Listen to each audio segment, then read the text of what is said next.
بسم اللہ الرحمن الرحیم رب اشرح لی صدری ویسر لی امری واحلل عقدۃ من لسانی یفقہوا قولی۔ معزز ناظرین، نجیب اللہ نیازی اپنے چینل انفارمیشن ود نجیب نیازی سے آپ کو خوش آمدید کہتا ہے۔ دن کافی ہو گئے ہیں، آج میں اپنی حاضری لگوا رہا ہوں۔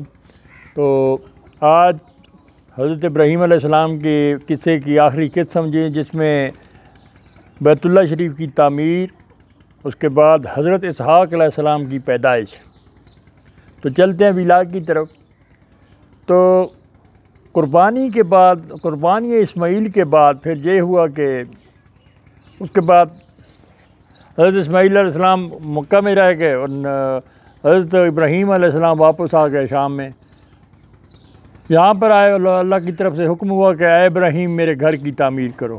تب حضرت اسماعیل علیہ السلام جوان ہو چکے تھے، تو تعمیر کے لیے شروع گئے۔ یہاں دو خاص باتیں جو آپ کو میں شارٹ کرتا ہوں، کیونکہ ولاگ اگر میں چاہوں تو یہ پوری ایک مہینے کی سیریز بنتی ہے، تو شارٹ باتیں آپ کے صرف نالج میں اضافہ کرنے کے لیے کہ یہاں پر جب تعمیر کے لیے باپ بیٹا گئے تو وہاں پر دو پتھر ہیں، مقدس پتھر، جو کہ جنت سے آئے تھے، جن کے بارے میں علماء کرام ہسٹری یہی کہتی ہے کہ یہ دو پتھر جنت سے آئے تھے۔ ایک تو وہ ہے جو بیت اللہ کے کونے میں لگا ہوا ہے، جسے حجر اسود کہتے ہیں۔ حجر کہتے ہیں پتھر کو، اور اسود کہتے ہیں کالے کو۔ یہ بالکل سفید تھا، بالکل نیٹ اینڈ کلین سفید تھا، لیکن یہ لوگوں کے بوسہ دیتے دیتے یہ بالکل کالا ہو گیا، اس لیے اس کو حجر اسود کہا جاتا ہے۔ اور دوسرا پتھر تھا خانہ کعبہ کی مین گیٹ کے سامنے ایک فریم پڑا ہوا سنہری، اس کے اندر ہے، وہ پتھر ہے، اس کو مقام ابراہیم بھی کہا جاتا ہے۔ اللہ تعالیٰ آپ کو لے جائے تو آپ دیکھ لیں گے۔ تو وہ پتھر جو ہے، اس کے اوپر چڑھ کے حضرت ابراہیم علیہ السلام نے بیت اللہ کی تعمیر کی تھی۔ بیت اللہ کی تعمیر کے یہ بتاؤں کہ میں 6 فٹ کا جوان ہوں۔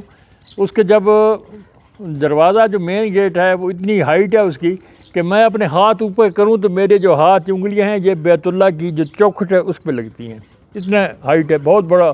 تو اس زمانے میں لوگوں کے قد بھی لمبے تھے۔ بہرحال اس پتھر کے جس پہ حضرت ابراہیم علیہ السلام چڑھ کے تعمیر کرتے رہے قبلہ کی، بیت اللہ شریف کی، وہ پتھر نہیں تھا، وہ ایک لفٹ تھی۔ شام کو اپنی اصلی حالت پہ ہو جاتا تھا، پھر جتنی دیواریں اونچی ہوتی گئیں وہ پتھر بھی ساتھ ساتھ اتنا ہی اونچا ہوتا گیا۔ اور اس طرح اللہ تعالیٰ کے فضل و کرم سے اللہ کا پہلا گھر جو زمین پر تعمیر ہوا وہ بیت اللہ تھا۔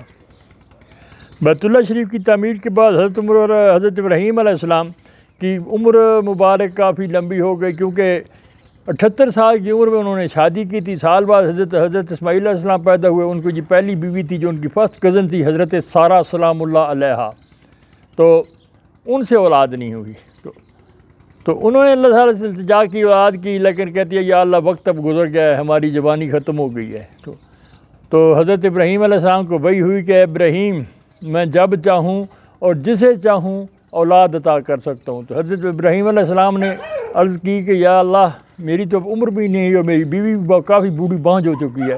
تو اس نے کہا ابراہیم، اللہ تعالیٰ کی طرف سے حکم آیا کہ ابراہیم یہ میری دین ہے، میں جس کو چاہوں دے دوں۔